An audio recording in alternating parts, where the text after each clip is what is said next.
All right, let's really dig into something that impacts so many people. Imagine you, or maybe someone you care for, is on warfarin, that common blood thinner, and then bang, they need an antibiotic for an infection. Suddenly, what seems like a pretty simple step becomes, well, surprisingly complicated. We've got a stack of research and real-world insights today to guide us through this complex interplay. Specifically, yeah, warfarin and antibiotic interactions, our mission to kind of demystify it and give you genuinely practical knowledge. It's absolutely a crucial topic. And the complexity, it runs deep, It's not just about mixing two medications. There are so many moving parts. Things like how your body actually processes drugs, and even the infection itself plays a role. So we'll break down the key mechanisms, highlight the really significant interactions, and hopefully provide actionable insights so you understand not just what happens, but why it matters, and importantly, how to navigate it safely. Yeah, that focus on clarity and actionable insights, that's exactly what we're after. Our goal for you listening is to gain quick, thorough, practical knowledge from this deep dive without feeling, overwhelmed. So let's get straight into understanding the core player here, warfarin itself. Okay, so when we talk about warfarin, it's really important to understand that it's not a single uniform substance, right? It's what's called a racemic mixture. That's right. Think of it like two subtly different versions of the same medicine. R-warfarin and S-warfarin, they both work, but crucially, they have very different strengths in your body. Exactly. And that difference in strength, that's the key. It's the key to everything we'll discuss today. S-warfarin is significantly more potent, much more potent than its R-warfarin counterpart. And this single fact helps explain why certain antibiotic interactions are just, far more concerning than others. Okay, so we have these two versions, R and S, doing their thing inside us. Now, our bodies have these incredible chemical cleanup crews, these CYP450 enzymes that process medications. For warfarin, there's a whole team involved, right? Like CYP1A2, 2C19, 3A4, and 2C9. How does this team handle the R and S versions differently? Good question. Well, let's start with R-warfarin. It's primarily metabolized, broken down by CYP1A2, CYP2C19, and 3A4. But here's the critical distinction, the thing to really grab onto, because R-warfarin is much less potent. The weaker one. The weaker one, yes. Interactions with antibiotics that might inhibit these specific enzymes, the 1A2, 2C19, or 3A4, are generally not clinically significant. You might hear about an interaction, technically, but its actual real-world impact on your clotting, usually minimal. Because again, R-warfarin isn't doing most of the heavy lifting for the blood thinning effect. Now let's shift our focus to S-warfarin, because this is where the truly impactful interactions happen.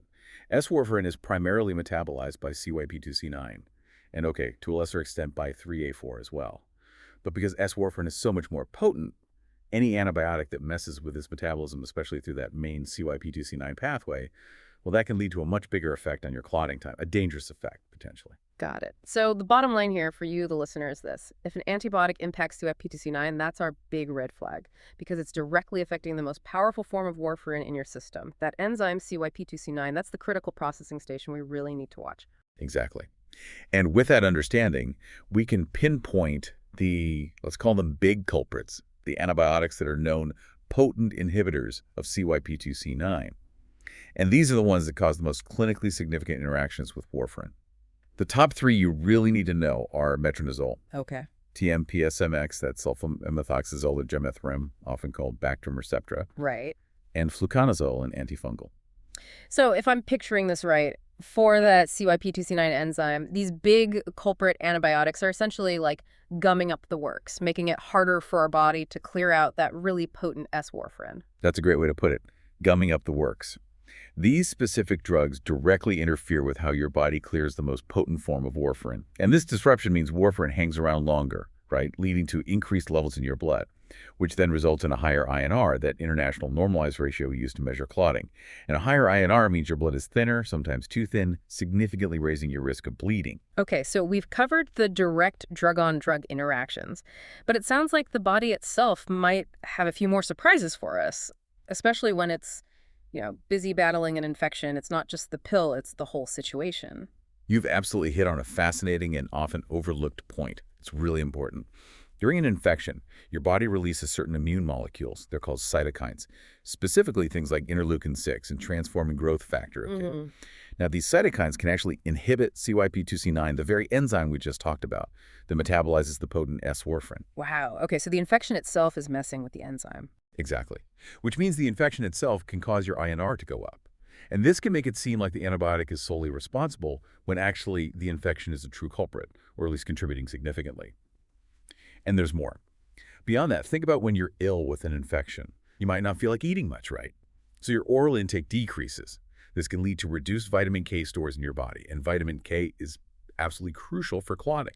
So reducing it can further impact your body's ability to clot effectively. Ah, okay. Less vitamin K, thinner blood, basically? Kind of, yes. Yeah. It adds to the effect. And don't forget fever. Fever can increase your body's overall metabolism and also lead to the breakdown of clotting factors themselves. So you see, it can get complex. When we see an elevated INR, especially if the antibiotic isn't one of those known strong CYP2C9 inhibitors, often the infection is the primary driver.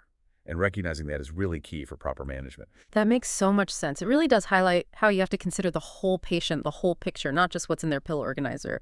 It's truly a complex interplay, isn't it? And this complexity, it seems, extends to other noteworthy interactions and nuances, too. What else should we maybe keep an eye on, even if they're less common these days? Certainly. There are a few others worth mentioning. Some older cephalosporin antibiotics like cefepozone, cefamandel, cefotin, moxilactam. These have a unique chemical tag. It's called an NMTT side chain. Now, in simple terms, this side chain can interfere with how your body recycles vitamin K. Okay, so another vitamin K connection. Exactly, indirectly boosting warfarin's effects. The good news, though, is that these specific cephalosporins, they're pretty rarely used in current clinical practice, so it's less of a day-to-day concern for most people now. Then there's linezolid, an interesting case. While we've seen some case reports showing elevated INR in infected patients taking linezolid, studies done in healthy subjects, people without infections, showed no such effect. No INR change. Huh. So that points back to the infection again. It's strong to suggest that, yeah. In Yeah. those patient cases, it was likely the underlying infection, not the linezolid itself, that was primarily responsible for the INR changes. It's actually a perfect illustration of the infection's role we were just discussing. Now, when it comes to macrolides, think azithromycin, clarithromycin. There was a retrospective study with azithromycin Z-Pak that found a small but statistically significant decrease in the mean weekly warfarin dose needed. It went from about 30 milligrams down to 29.2 milligrams. It's a small change, but it does indicate an effect. And clarithromycin is also generally listed as a higher risk macrolide for interaction, worth knowing. And then we get to the quinolones. Cipro, Levaquin, those types. This class presents some, well, conflicting data, which happens in medicine. Many studies, particularly in healthy volunteers, show no effect. This includes ciprofloxacin, levofloxacin, grepafloxacin, gemifloxacin. Yet other reputable sources do list ciprofloxacin and levofloxacin as antibiotics that are most likely to interfere with warfarin. Okay, so that's confusing. No effect in healthy people, but maybe an effect in actual patients. Precisely, and it really highlights the importance of looking at the full spectrum of evidence. Yeah. You've controlled studies in healthy volunteers, which are clean, but maybe not totally realistic, versus real-world patient populations, where you always have confounding factors, like the infection itself muddying the waters. Yeah, that conflicting data for quinolones is a really great reminder that clinical reality is rarely just black and white, isn't it? And understanding all the evidence, the nuances, is crucial. So, okay, given all this, all these mechanisms, potential pitfalls, what are the actionable steps? How do we make informed decisions when someone on warfarin actually needs an antibiotic? Let's talk practical advice. Navigating treatment, adjusting doses. Right, the practical side. Well, the simple answer, the ideal scenario, is to start by choosing preferred low-risk agents whenever possible. These are antibiotics that have a much lower likelihood of affecting INR. We're talking things like penicillin G, clindamycin, and the first and fourth generation cephalosporins like Ceflex and Keflex. For these antibiotics, generally speaking, there's no need for more frequent INR testing or any kind of preemptive warfarin dose reduction. So that's the safest starting point, if it fits the clinical picture, of course. Okay, that makes sense. Start safe if you can. But what happens when those higher risk antibiotics, the ones we flagged earlier that really hit CYP2C9, what if they're simply unavoidable, due to the specific type of infection or maybe other patient factors? Yeah, that definitely happens. In those specific unavoidable situations, you might then consider a preemptive warfarin dose reduction, a proactive cut. But this step, and this is important, should only really be considered for TMPSMX and metronidazole. We have solid evidence for those two. For TMPSMX, Bactrim Septra, there was a good study back in 2008. It found that a 10% to 20% preemptive cut in the warfarin dose significantly decreased the number of dangerously high INR values, those above 4, And importantly, it did this without causing any subtherapeutic INRs, meaning the blood didn't get too thick in that dose reduction group. So pretty effective. Okay, 10–20% reduction for TMPSMX seems reasonable based on that. What about metronidazole? For metronidazole, or Flagyl, there was a 2010 study. It was smaller, about 20 patients. But it observed that a mean reduction of about 34.6% in the warfarin dose led to a statistically significant difference in INR. Crucially, none of the patients who got the dose reduction had an INR shoot above 4 compared to almost half of those who didn't get the reduction. So based on that, a 30% to 35% reduction is generally considered effective for metronidazole.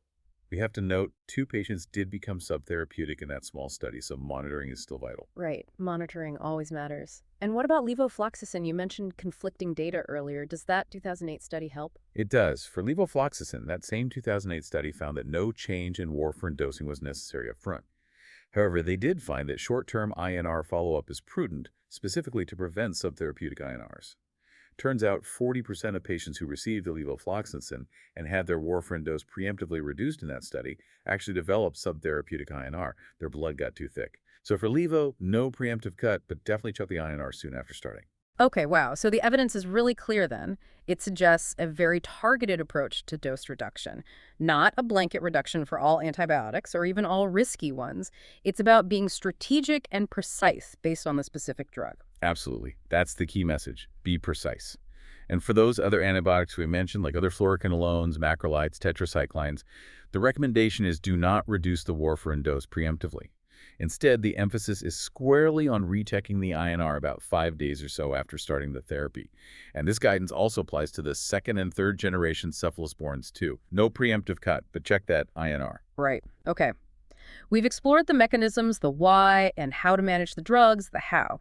Now let's talk about the real-world consequences if these interactions aren't managed correctly, the stakes involved, specifically that risk of significant bleeding events. What does the data show there? Yeah, this is where the practical impact really hits home, unfortunately. There was a large retrospective cohort study looking at over 22,000 veterans who were on warfarin and were prescribed antibiotics. Provides pretty stark evidence.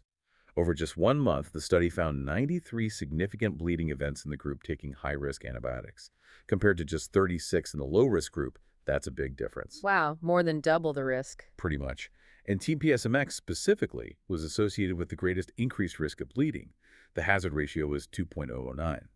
Metronidazole wasn't included in that specific bleeding endpoint analysis, but as we discussed, its impact on INR is very well documented and significant. And looking at a secondary endpoint, just having an INR go above 4, which indicates increased risk. The study found that 10% of patients taking metronidazole and 8% taking TMPSMX had an INR spike above 4. And maybe even more striking, almost 10%, 9.7% to be exact, of patients prescribed fluconazole had a peak INR value score above 6. That's very high-risk territory. Yikes. Above 6 is serious. Very serious.